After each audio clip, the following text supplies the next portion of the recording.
If I've learned nothing else about field radio operations, I have learned that you need a backup for most of your equipment. The last thing you want to have happen is get all the way to an activation area and find out that something has either failed or is missing. In this episode, I'm going to look at two backup CW paddles. Welcome to the House of Ham. I'm Bob WV7W, and today we're going to look at two paddles by N6ARA. Now, both of these keys come as either kits or fully assembled. One has a 3.5 millimeter jack, and the other has a 3.5 millimeter plug. Let's start with the male plug since it pairs nicely with the KH1. In fact, ARA has designed a 3D printed block that fits the male kit, so it fits the KH1 perfectly. Now, he has made the STL file available, so if you have a 3D printer like I do, you can print it yourself. If you don't have a 3D printer, ARA does sell the part on his website for about $5.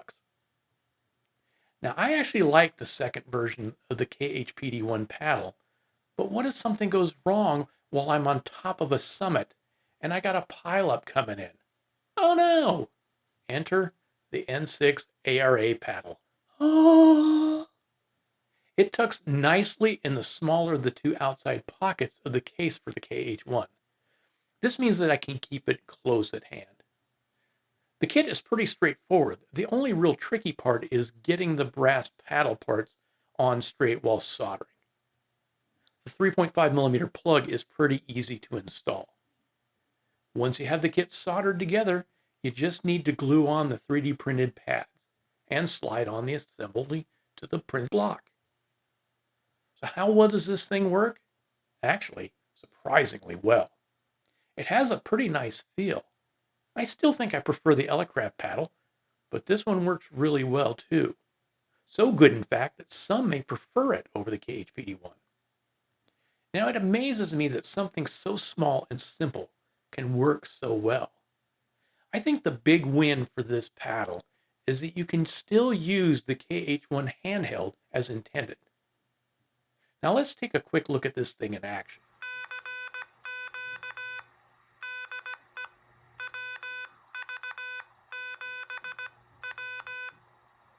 Now, here's the KHPD1.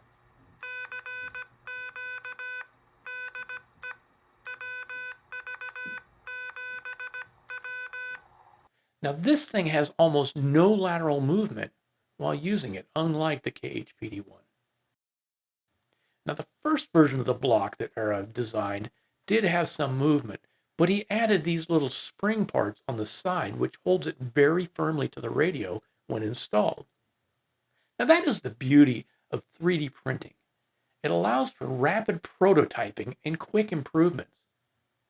With traditional manufacturing like injection molding, making simple changes like this would be very costly. So you're usually kind of stuck with the original design. I discussed this and some of the other merits of 3D printing for ham radio in this video, and I've also linked that video in the description, so go take a look. For those using radios other than handhelds like the KH1, ARA has you covered there as well. This is actually the first of the kits that I built, and it's pretty slick too. It is mostly the same design, but instead of the plug, it has a 3.5 millimeter jack, so you need a cable to use it. Just like the plug version, there's 3D printed parts you can either print yourself like I did, or if needed, ARA sells them to you.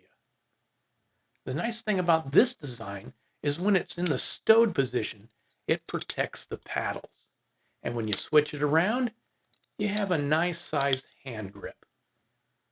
The feel on this is just like the other one, which should come as no surprise since they're essentially identical except for the jack or the plug.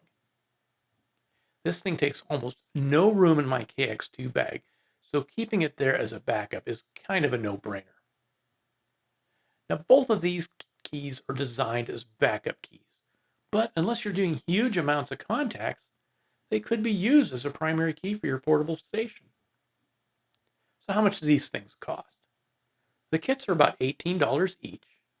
The fully built plug version is about $25 and another $5 for the block. And the fully assembled jack version with the 3D printed parts is about $29. Pretty reasonable if you ask me.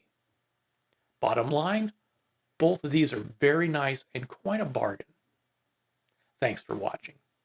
I try to provide content that provides value to you and the ham radio community. But the best way to know what you would like to see is for you to let me know. You can do that by leaving a comment below. And here's another video you may find interesting. Until next time, 73.